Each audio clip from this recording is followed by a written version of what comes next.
Good morning, everybody. It's Misha. I'm back. We had a lot of issues last week with my phone, with my computer, so I wasn't able to go live, but I'm here today. And I want to talk about something that's been really weighing on my mind, and that's how our food is making us sick. So, hang out for a second. I want to go over a couple of things, but first, I want to share this. Part of what happened to me over the last few days, why I haven't been here, is that I got sick. So I started having some severe stomach pain, whatnot. I've been dealing with that for a while. Long story short, ulcer. Now, ulcers come from H. pylori bacteria. That can come from damage from NSAIDs, which I used NSAIDs every single day, every 4 to 6 hours for years because I was in so much pain before we understood that insulin resistance was damaging my health. Insulin resistance was causing almost everything that I was suffering with back then.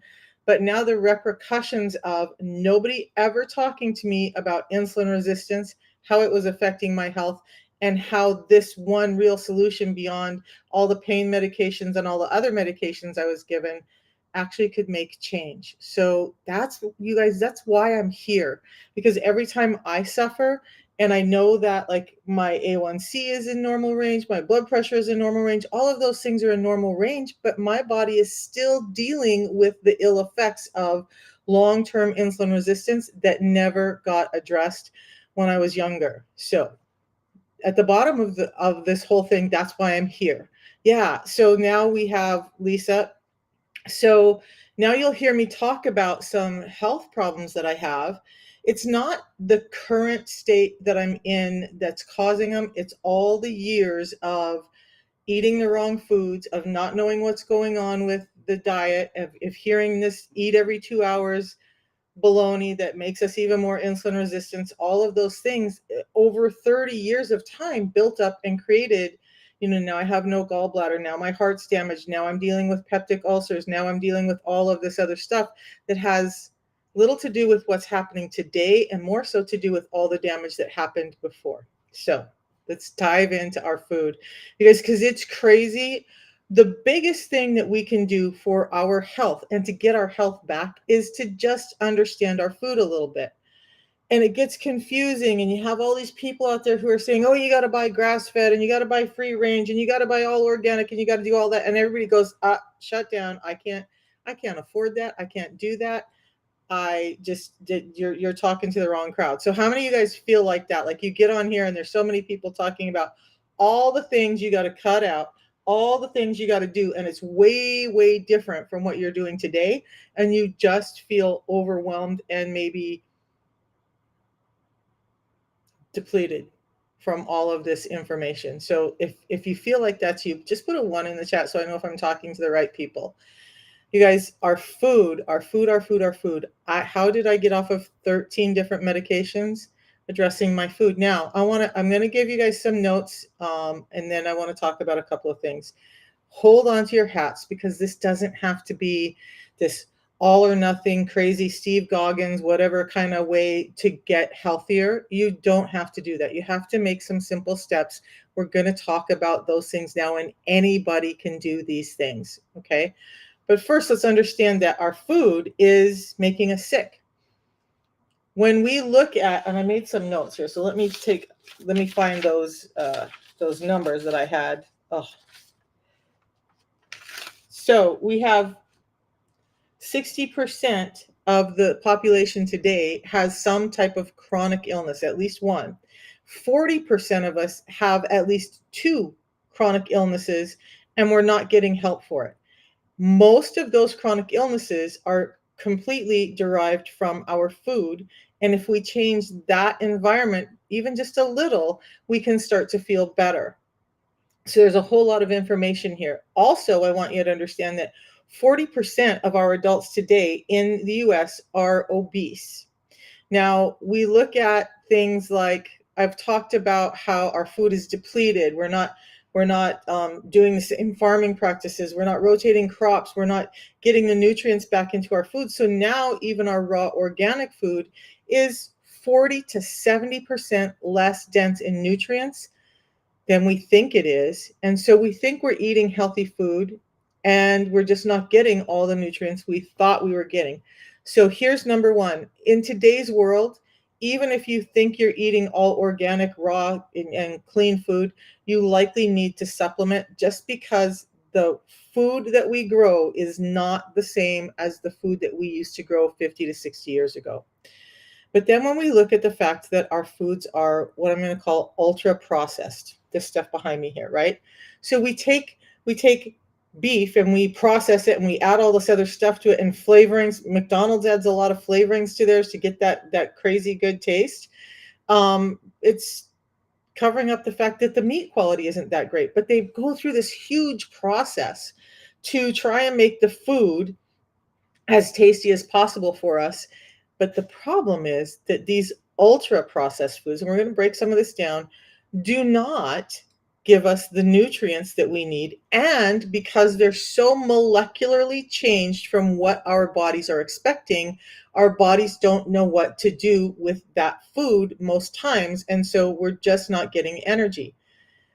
I'm going to pause for a second and I want you to understand that our food creates our hormones, our muscle cells, everything about our body and how it functions is derived from the food we eat.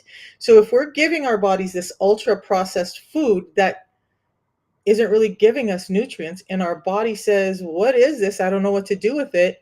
Now we have a problem. Um, so I heard one guy talking about insulin resistance this morning, and he used an analogy that I thought was great. So when we have this kind of ultra processed food, when we're eating every 2 hours, that's spiking our insulin to a level that our body doesn't know what to do with. And at that point, when there's just too much coming in all the time, our body sees it like, think of it as, this time we're going to think of it as an email inbox. So now we have these messages coming from insulin all the time. Thank you, Jenny. Thank you. We have these messages coming from insulin all the time. And at some point, your filter starts to say, oh, this is spam. We're going to shove it over to the spam folder.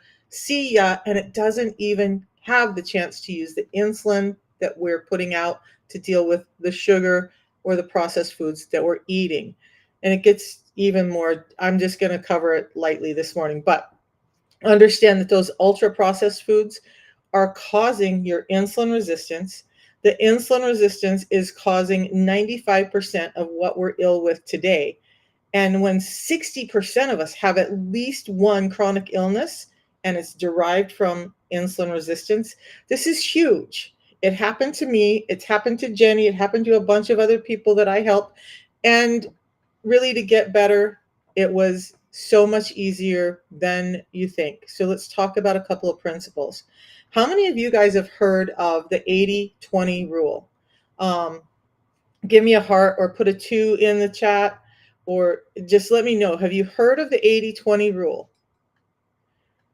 So the 80-20 rule is, 80% of what we do in a day actually gives us the least amount of our benefit. 20% of what we do is actually what's creating the benefit for us. The problem for most of us is that what we want to do with the 80-20 rule is look at our food in a way that says, I don't have to be 100% perfect. So we're going to shift the rule just a little bit. I don't have to be 100% perfect. I need to just start shifting. Most of us right now are eating more than 80% of our food in ultra processed foods that are not giving us nutrients, that are not helping us feel satiated, that are not giving us health. And we're only ever eating 20%. Some people aren't even getting in 20% of the raw, organic, or minimally processed foods. So pause for a second. What's the difference? When we cook food, when we make a soup, when we do all that, that's processed. Okay. Ultra processed is when they take something that looks like a grain and all of a sudden it ends up like Fruit Loops, right? So it becomes a whole, it gets processed so much and bleached and chemicals added and whatnot, and then re-put back together and tried to put back vitamins and minerals to call it healthy, but it's trash. Our body just doesn't even know what to do with that. So number one clue, you guys, I'm going to say this boldly. I used to love cereal. A bowl of Raisin Bran with some cold milk on it at night was probably my favorite dessert, right? Of course, there was some sugar on there, but now that I understand how highly processed cereals are and how damaging they are to your metabolism because of the processing and the high carbs and all of that, I'm going to say I don't have cereal in my home at all. I don't even go down that aisle. I don't look at it. Like there's times I still would like, man, I really want a bowl of Raisin Bran. Okay. That's a weird dessert, right? Weird flex for a dessert, but that's what I used to love, but I don't do that anymore. I have taken a hold of this 80-20 rule. If you guys have listened to me, you know I've done some fasting, I've done some all the other stuff. I still do fasting. But what made the biggest changes in my health, and it can for you too, is starting to shift that. So even if you are at the 80-20, where 80% is uh, highly processed, ultra processed food, and only 20% is minimally processed food or raw organic food, if you just make a shift and go 70-30, and then 60-40, and then 50-50, where you're eating less of the ultra processed foods and more of the raw home cooked raw, but I mean, you're going to process them when you cook them, but you make the food at home so you know what's in there. You're not using all these packaged goods to cook. Now you're starting to make some change in your world, and anybody can achieve that, right? Anybody can take a small step toward getting rid of an ultra processed meal and replacing it with something you cooked at home that's high in protein, high in fats, high in fiber. Does everybody feel like you could do one meal a week? One meal every couple of days, that is a much better meal than this ultra processed stop through the drive through stuff that we get. If you're looking at your health and you want to change the needle on your health, it's as simple as that. It doesn't have to be all this complicated stuff, you guys. It doesn't have to be that way. So that's what we're here to talk about, is how we can do this more simply. So start adopting that. Try and shift more of your 80% of your food being home cooked food, that you know where it came from, what it is, and less of the highly processed breads and noodles and all of that stuff. But with the 80-20 rule, I hope you are understanding that you still have 20% where you can have some of this ultra processed food, that you go out with family and friends, you do whatever, and birthdays, weddings, all of that, you can still have some of that, as long as you're mindful of that that food is not what you're eating all the time, that that food is held to only about 20% of your dietary intake. Does that make sense to everybody? Are you following me with that? Because I think anybody can make that kind of change. Focus on protein, focus on fats, focus on fiber, focus on making your food at home with less processed food.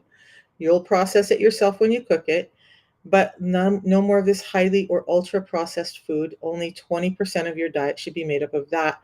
You will see change in your health just by doing that. That's not difficult. That's not hard, but nobody ever tells you about that, right? Here's something else though. When we eat these highly processed foods, what they've noticed is, and there was a study, I believe it was done with cereal, but no, it was done with milkshakes. Okay, here we go. So it was done with milkshakes. So this is a whole different, that was a whole different one. We're going to talk about mindset in a second, but those highly processed foods are spiking your insulin and making you feel sick. Now, when you start to switch from 80% highly processed and only 20% healthy food to 80%, stuff that you're cooking at home, you know what's in it, um, and 20% ultra processed, you'll start to feel better. Can you eat sourdough bread? Yeah. But do you want to eat sourdough bread every day? No.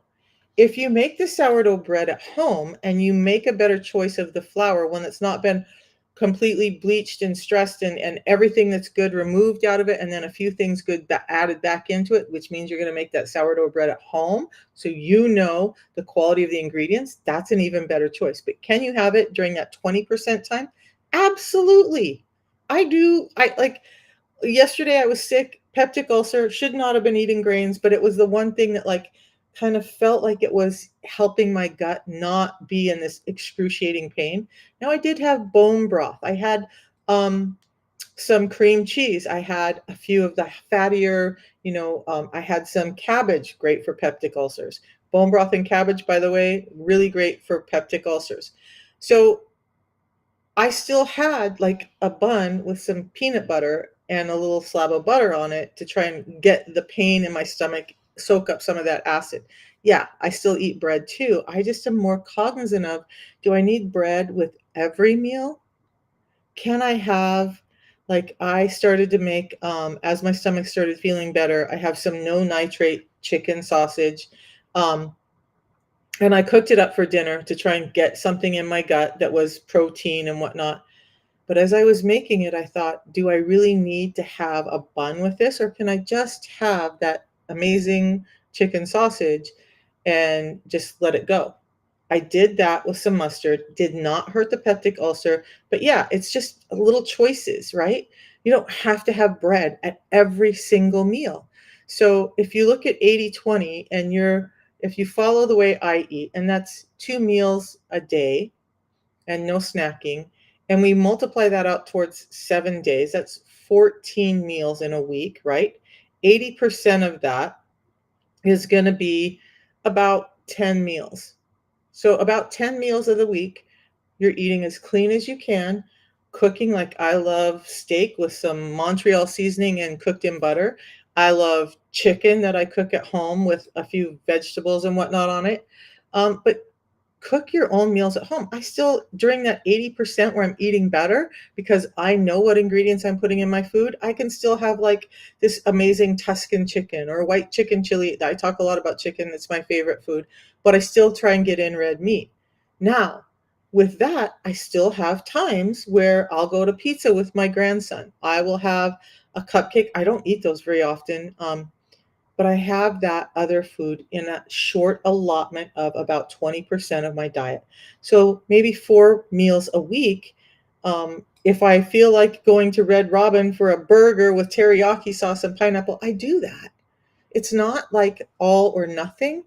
Um, that could work for a lot of people, but it's unsustainable for most people. So start moving the dial from so much ultra processed and just try and start cutting out a meal a week and then a meal a day that is ultra processed, and all of a sudden you'll start feeling better. Now, here's something else. Our bodies are trained to eat the foods that we're getting now.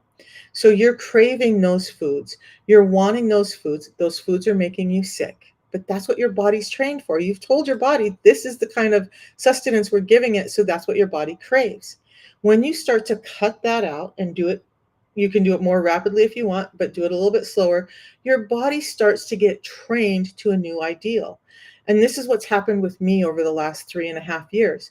I used to love things like onion rings, and I still have them once in a while, but I know that if I do have them, I might end up with some pain because of seed oils and whatever else on those. So my body starts to be like, oh, the stuff that used to taste really good to me no longer tastes so good. And so it's easier. You now start to recognize the foods that were making you sick when you start to cut some of these out. Maria, I see you. Good morning. Good morning, my friend. So just make those simple changes. Now, I talk about 3 things: fiber, protein, and fats, right? And that's the order you want to eat them in when you're making this shift. You want to get fiber in before you eat. If you have questions about why, let me know. I'm going to talk a little bit about fiber in a second. You want to get in a lot of protein. So that's about 100 grams of protein for the average adult during a day. If you're more active, more. If you're less active, older, maybe a little less. But fiber first, focus on proteins. I don't have it up yet, but you guys, I have uh, a little short ebook on what are good sources of protein. I will get that in my link tree, so you guys can go get that resource and have that. So whether you're vegan, whether you're carnivore, whether you're omnivore, there's good sources of protein and how much it's giving you in each serving in that ebook. I'll have that up, probably by 1 o'clock this afternoon. Okay, my time, Eastern Standard Time. All right, so There is an ebook in my link tree right now that you can get that's called 8 Simple Steps. And so download that right now because it will give you the simplest steps to starting to overturn insulin resistance that you can do right away. And they're things like fiber first, prioritize protein, don't fear fats, and we go over what kind of fats you can eat and what kind of fats are damaging. Limit your carbs. Do some time-based eating, move your body, and then I talk about a couple of things about cortisol, like getting enough sleep. So there's 8 simple tips. They go over all of the stuff in there. Download that ebook. It's in my link tree, and it's free to you guys. I don't. It's just use it. Use the information. Start changing your health. Okay. All right. So perception, your mind. With all of this about food, we hear all of this about all this negative food, and this is part of the problem why we're sick. Actually, is people like me talking about how bad this food is. We're doing a great job, but your perception of food also changes how your body reacts to the food. Everything starts in the brain. Okay, so when you look at your food, this is a very simple tip that's not included in any of my stuff anywhere, but I want you to understand this. When you look at your food, if you look at that burger and those onion rings and that soda and you're full of guilt in your 20% time, there's been a scientific study. This is the milkshake study. So I'm going to get to the milkshake study in a second, but the view you have of your food, the way you think about your food, changes how your body reacts to the food, starting with your brain. Okay. So this milkshake study, they created a milkshake, and we'll say the guy I was listening to talk about it said, we'll just call it 400 calories in the milkshake. And everybody got the same milkshake, the same amount, the same whatever. But they split them up into 2 groups. One group had a label that called it um, like a luxurious milkshake or something, and the other one was like a calorie restricted. I can't remember the names they gave to it. But here's the thing, same calories, same milkshake, same amount, same everything. The people who had the one that was the high calorie, they felt more satiated after that food. They felt less hunger. They didn't have the breakthrough. They're like, oh, that was so good. I had the rich and creamy and delicious milkshake, and so my body just loves that. The people who had the one that was labeled as calorie restricted, low calorie, low fat, they were hungrier quicker and had less of that satiety throughout the day. So their leptin levels didn't drop and their ghrelin levels stayed high in the low calorie labeled milkshake group, whereas the high calorie labeled milkshake group, the leptin levels dropped, and or the leptin levels went up and the ghrelin levels dropped. So satiety and hunger, leptin, satiety, ghrelin, hunger. So they all had the same thing, but just the way they thought about the food, just the way they perceived the food changed how it reacted in their body. So one thing you can do is, and this, you know what, I don't know whether you're religious or not, but I'm just going to say this because I grew up in a Lutheran church. I grew up, and then we went to Nazarene. We went to like all kinds of churches, but we always had blessings before we ate our food. Now, hearing this scientific information, it makes sense that when we bless our food, when we're thankful for our food, when we look at it as something that's nourishing to our body, we can get more out of our food. That's a simple technique you can take. Whether you're religious or not, be grateful for the food you have. Look at it as something that's giving you building blocks for your body that's going to help you be healthy. Limit those ultra processed to about 20% of your meals. Pretty simple, right? Now, how I actually got over all of this stuff and reversed my diabetes and reversed my hypertension was a simple system. At the beginning, I said you almost always have to supplement today. So it's a fiber and a tea. Now, the tea is in my mug here. So I have both of my teas mixed up. This is about a 40-ounce mug. So I have both here. And then I will just sip on this throughout the day. So I drink 2 teas a day. The tea gives me satiety. It gives me antioxidants, anti-inflammatories. It helps this hormone called GLP-1 that the drugs are trying to pump into you to help you with weight loss. It helps with all of that. It helps with satiety, with your hunger, energy levels. This is an amazing tea that I have every single day. Now, the fiber part is a pre-meal drink, and we recommend that you have it one time a day before your biggest meal. This meal would be a pre-meal fiber meal, right? This is highly processed. We want to get the fiber in. So the fiber is slowing down the delivery of all of that sugar into the system and allowing some of that sugar to just pass through and not be absorbed. And that's helping keep a blood sugar spike down, which helps keep an insulin spike down. This can reduce an insulin spike from a high carb meal by up to 43%. That's kind of protection I want. But you know what I found with this? I'm going to admit part of the reason I feel like I had a flare of my ulcers was because I haven't been drinking as much of this as I used to. So I normally drink this every time food goes in my face. And I kind of stopped that. And I was having a little bit more sugar, I was having a lot more soda. My ulcer kicked up. So how did I deal with it while I was in this excruciating pain? You know, one of the things that actually helps with H. pylori is probiotics. This is a prebiotic that feeds those good probiotics in your gut. So I combined that with, I don't know if I have it here. We also have a probiotic that's like a little, it tastes like a little pixie stick. It's just a small tube that I pour into my mouth, and that gives me my probiotics. So yesterday I had at least 3 of these, and I had 2 of our probiotic things. And so 2 of our probiotic supplements. And this morning I woke up with no pain in my gut, where yesterday the pain was so bad. I couldn't think, I couldn't talk. I just basically laid in bed praying for it to go away. But I knew to act by doing this. So this bone broth and some sauerkraut is what I did yesterday to help with my peptic ulcer pain that was debilitating. Do I drink soda? Let's have a come to Jesus moment here. Yes, I do. Should I? No, I shouldn't. Do I advocate people drinking soda? Absolutely not. It's like my one addiction that I have a hard time getting rid of. Something about the bubbly whatever, but I know that that's causing more problems with my gut. But here's the thing. A lot of people will say diet sodas are great. We can have diet sodas all we want on a diet, and that's the one I drink because I want less sugar, right?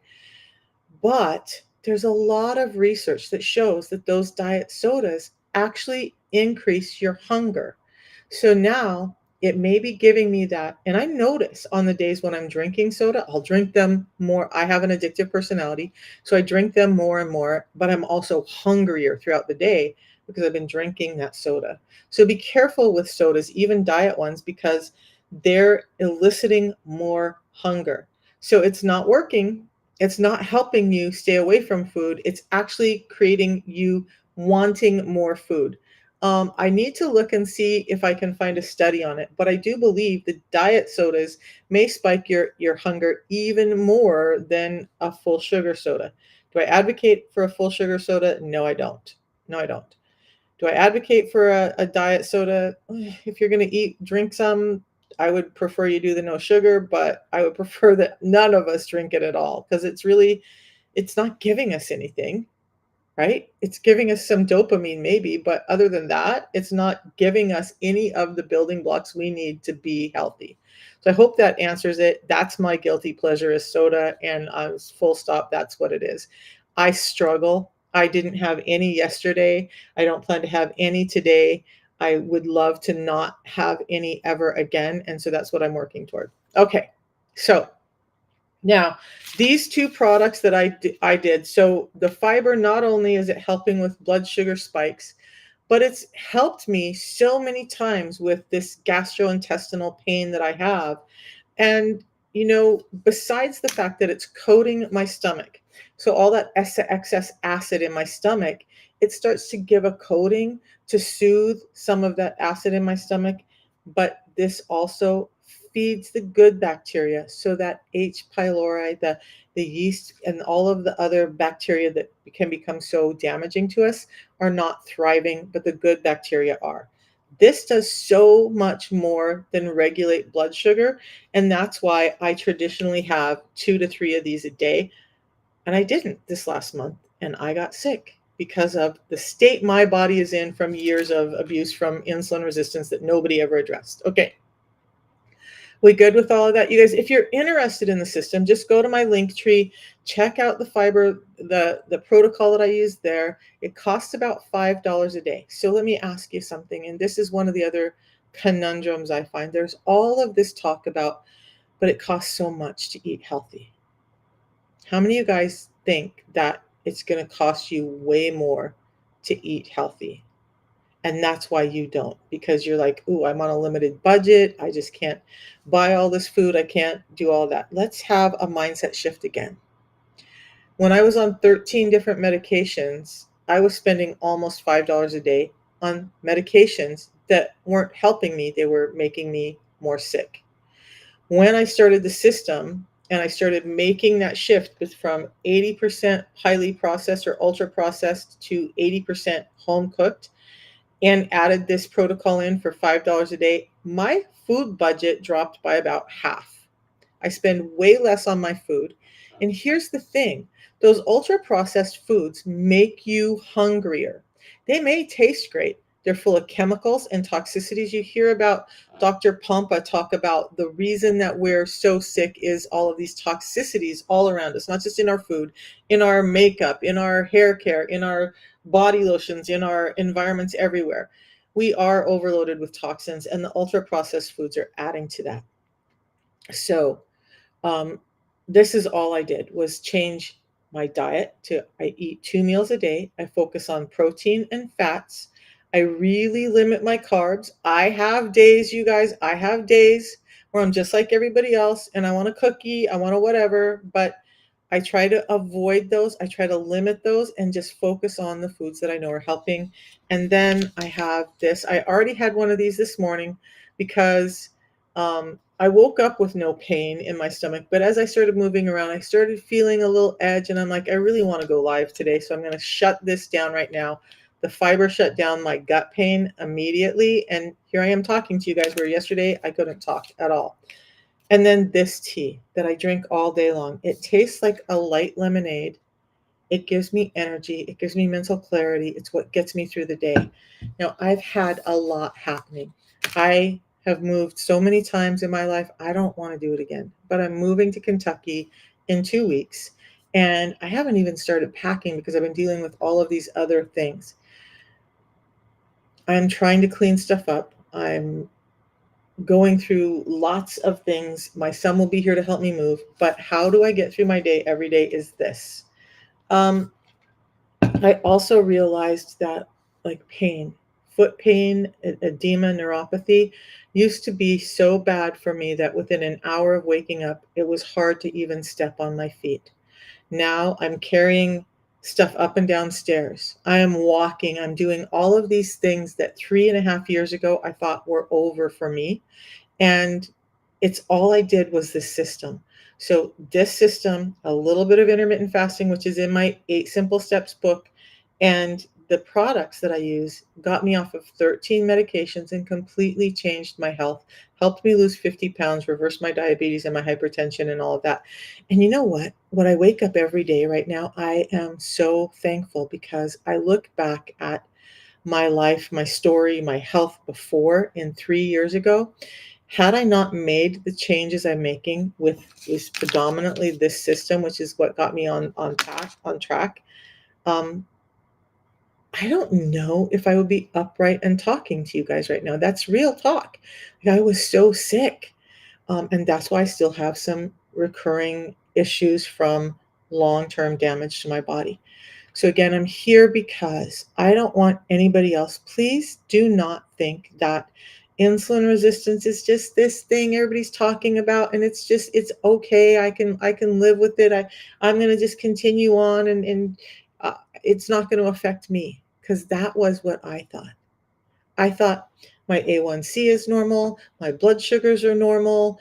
All of this stuff looks normal on my labs. I'm crushing it in life. I'm doing all the right things. But hey, my joints are failing. My eyesight's failing. My teeth and gums are bleeding. My hair's falling out.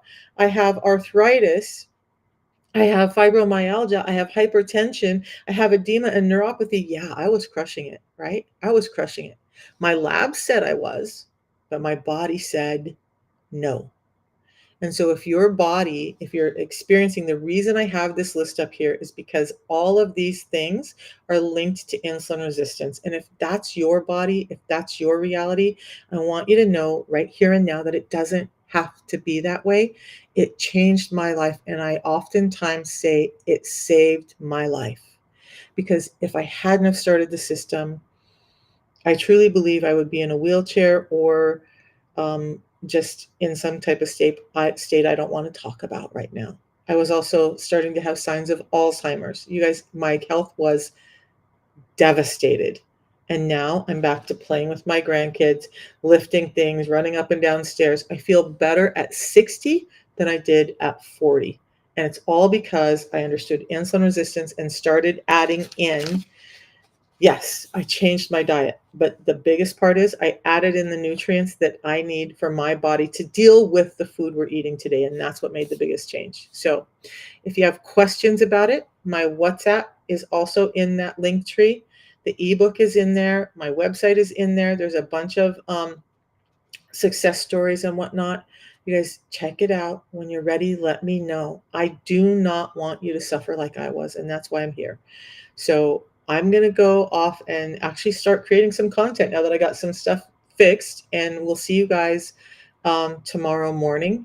And I'll hopefully bring you some more information. Just understand that we have to start making small changes towards a bigger change in order to make this sustainable. The system helped me with that, and making that 80-20 rule start to take effect for me. 80% good food, only 20% of this stuff, and it will change your health and change your life. Okay, thanks for joining me, and we'll see you guys tomorrow. Have a blessed day, and I hope that you make the best of today. Remember, be thankful for your food. The more positive you think about your food, the better your body is going to deal with the food you're putting in it. Okay? So we'll see you tomorrow.